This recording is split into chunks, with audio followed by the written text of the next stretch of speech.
got a Domino's last night, didn't I? How am I meant to lose weight if I keep buying Domino's? There's something wrong with me. In my defence, it was 50% off, although that is still daylight robbery. How do Domino's justify their prices? That's what I want to know. £24 for a large pizza. Who's coming up with this shit? Why are we buying it? I don't understand. You can get a perfectly good pizza for like £1 or something. And I keep buying these £24 pizzas. Even with 50% off. It's still daylight robbery. £12.50 for a pizza. It's a bit of dough. It's a bit of tomato with a little bit of cheese on top. I'll give you £3.50, my good man, and not a penny more. But I'll tell you what, the Domino's I got last night, like, it blew my mind. Usually when I get a Domino's, the crust bit is fine. And then as the pizza goes in, it's fine, but in the middle, you've got this mosh pit of slush, this scooby-gooby where the pizza's just melted into some gooey, gunky, undercooked shit everywhere. Now I just accepted that's what Domino's pizza is. Like, every time I get a Domino's, there's a mosh pit of slush in the middle. However, the pizza I got last night was perfect. I picked up a slice and it was an actual slice. Oh my God! I took a bite and I almost bugged my pants. I had to ring them up. I said, hello there, mate. I said, the pizza you just gave me was the best Domino's pizzas I've ever had in my life. Excuse me, sir, what seems to be the problem here? No problem whatsoever. We fucking love you, man. Sorry, sir, what seems to be the problem? I just said there isn't a problem. Do you not get that, mate? There's no fucking problem. There's no problem? No! There's no problem? No, there's no problem. You did a bloody good job. Oh, sir, I didn't cook the pizza. Well, who did then, mate? The chef. Get a message to the chef! That's the standard of Domino's now for me. Like, every time I don't want a slushy piece of shit, so you get in there, tell the chef he's the best bloody chef in the world, and every time I order a Domino's, I want him to cook it and give him a pay rise. Anyway, enough about Domino's pizzas. I'm not here to talk about that. I'm here to talk about one Ben Jarjan. I had to fill out my self-employed tax return the other day. Now, how the hell am I meant to know how to do this? When I was at school, I learnt about Pythagoras' theorem. I learnt about how toy cars roll down ramps and the velocity and all that shit. I learnt all about historic facts, like when King Henry VIII first lost his peanut. They taught me how to name shapes. I learnt how to name every single bone in my body. I learnt the veins, I learnt the arteries, I learnt my brain. I learnt all about geology. Sometimes they taught me how to play a little spot of tennis. But what they didn't teach me was how to file a self-employed tax return. Or in fact, anything about taxes, money, finances, that is money I guess, mortgages, living, how to survive in this capitalist fuck of a system. They just sent me out dry, sent me out west. So what did I do? I just got off my tits for years and years. I just ignored it all. I just tried to get off my tits as much as possible, which is not a recommended game plan, and it's made me what I am today, a fat man in his mum's house on an exercise bike doing this. The thing is, that's what happened. I can't change history, but what I can change is fuck all, actually. I can't change nothing. I'm fucked! I'm doing my best to make the best out of a shitty situation. I'm trying to change my life around. I'm a busy man. I'm doing this. I'm painting this. I'm doing this.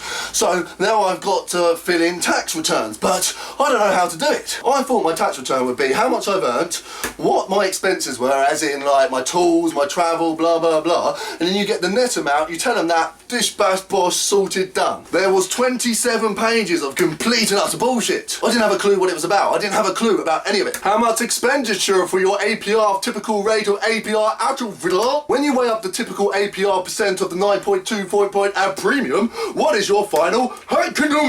Considering there's a lot of financially corrupt Karangas, how many fladunkles does it take to get your typical APR? From March the 1st to November the 22nd, 2017, how many fadinkle dankles did you spend? And finally, we need to know exactly how many fladunkanunks you spent in the year of 20.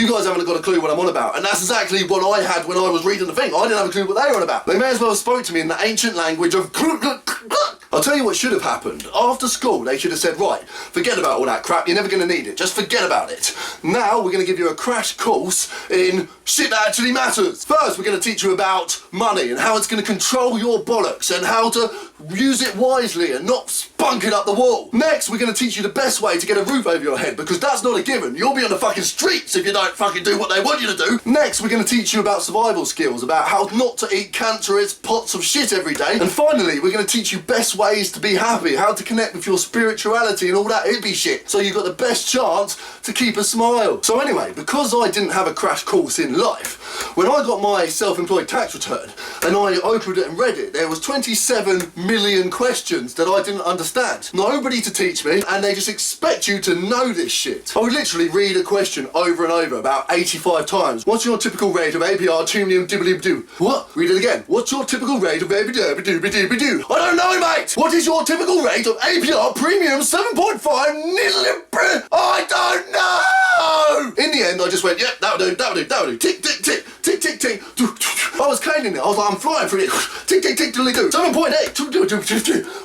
Even going through it like that and just writing anything, yeah, it still took me 7 fucking days. Eventually, I finished the thing and I was like, yes, yes. And then I sent the fucker away. Get out of here. I just threw it out the window. Be gone, you disgusting piece of tripe. A week later, I received a letter from the tax people and I was like, oh God, I fucked it, haven't I? What have I done? So I opened the letter and I was like, and they said, dear sir, we owe you £29.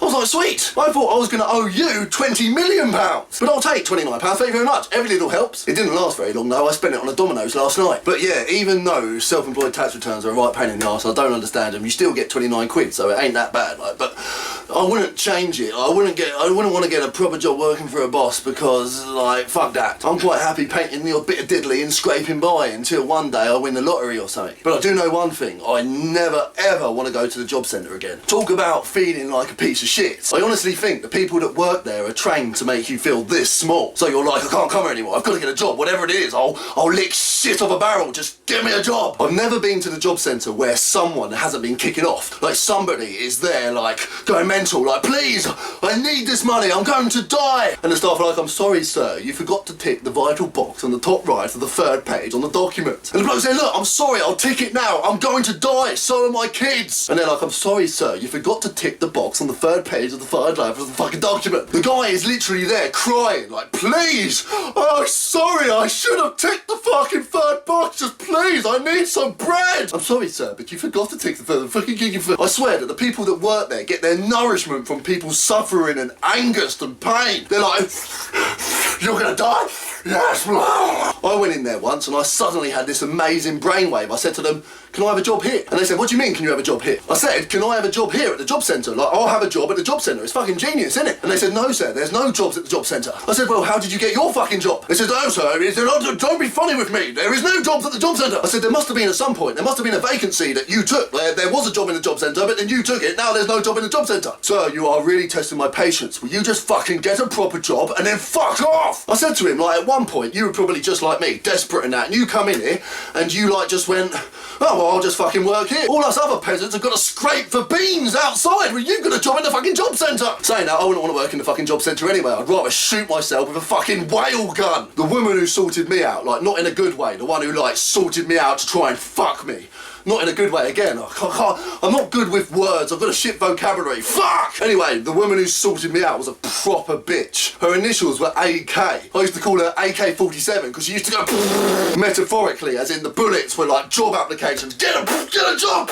You can! This one time I was really testing her patience. I'd been there for like 3 weeks. Still hadn't had a job. Like there wasn't any jobs about, but like she don't give a shit. Anyway, she asked me to fill in this form.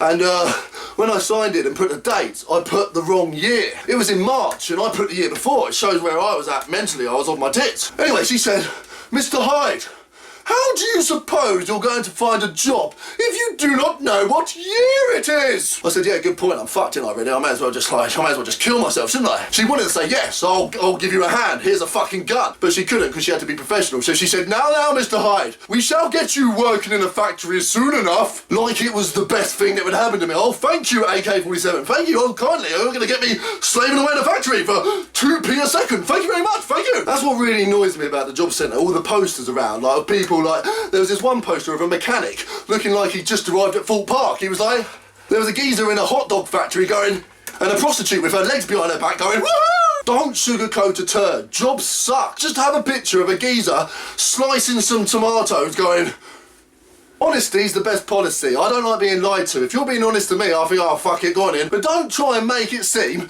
like getting a job as a shit licker is going to be a good time. I'll tell you what, though, the job centre is a psychological mindfuck designed by the bastard who designed it to really grind you down until you're nothing, until you've got nothing, and then you'll go and do the shittest job ever because anything will be better than going there. Once you've been there for a while, they move you upstairs. You have to go in the lift of shame, and you standing there for an over-exaggerated amount of time because they want you to think about it. There's a poster in a lift of a geezer just going, he knows he's fucked it too, and he's a poster. Eventually you get to the top of the stairs where you immediately know the game has been up. They want your blood now. There's a woman sitting there looking like the bird out of the chase. Come to me, little peasant, come here. So you walk over and she's like, why haven't you got a job? You're like, I'm sorry, miss, I'll try and get a fucking job now! Okay, miss, please don't fucking spank me, please, my body. I wouldn't be surprised if one day, if the Tories stay in for long enough, like you go to the job centre and they're allowed to just beat the fuck out of you, pound you to the ground. You leave there with like a cheque, yes, but you've got no fucking eyeball left. One time they tried to make me join the army.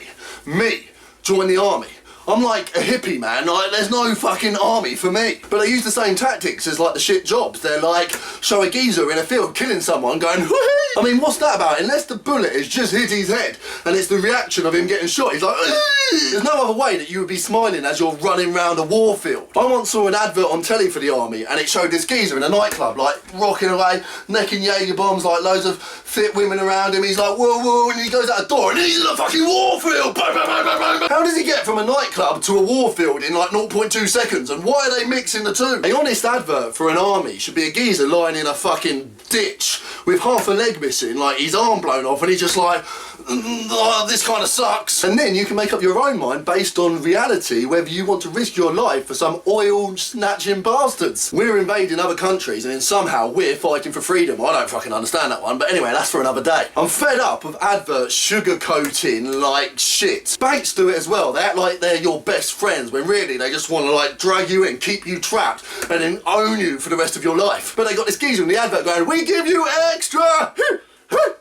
The only thing they give you extra of is pain and the feeling of being financially crippled. I hate the fact that in this world you can get a job, but that doesn't mean you can afford life. Jobs don't mean you can afford to live. At the end of the month, there's always things you're worried about, you're shitting about, you can't quite afford, you're like, oh, I can't make ends meet, oh, the paycheck just doesn't last these days. But we just seem to accept that as that's just the way it is, that's just the way it is, that's just the way it is. That shouldn't be the way it is. That is designed to keep you down, to keep you trapped. They can work out how much life costs, and they trigger it so you're constantly thinking about money and finances, and you haven't got time to think about anything else. And it's completely evil, and the bastards who designed this system need to be fucking shot. But then you've got these payday loan companies. These squirmy little pieces of spunk need fucking talking to. They've seen a corrupt, evil system and they thought, oh, we can profit from this. So what do? They target vulnerable, desperate people and offer them a lifeline. Oh, you can't quite make ends meet. Oh, don't worry, we'll help you out. Again, they act like your friend, but they're not your friend. They are evil little spawns of Satan that need fucking pummeling because the interest is like 100,000,000% on the thing. So if you borrow 30 quid, you've got to pay back 1,000,000 quid. And they try and blag like they're your friend. They're not. They're evil fucking bastards and I hate them. Wonga.com, do you remember them bastards?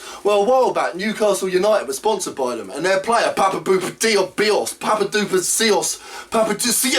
whatever his name is. Anyway, he refused to wear the shirt because he didn't agree with them because he knew they were cocksuckers from hell. And I was like, yes, rock on, my brother, rock on! But he only lasted a week, didn't he? And next thing, he's wearing a fucking shirt again. I was like, Papadopoulos, what are you doing, brother? If I had it my way, I would go to the building of Wonga.com and I would get the entire 5th floor. I don't know why the 5th floor, I just envisioned they're the proper evil ones. Whoa. Then I would round them all up and whack them all in the stocks in town and throw fresh poultry at their heads.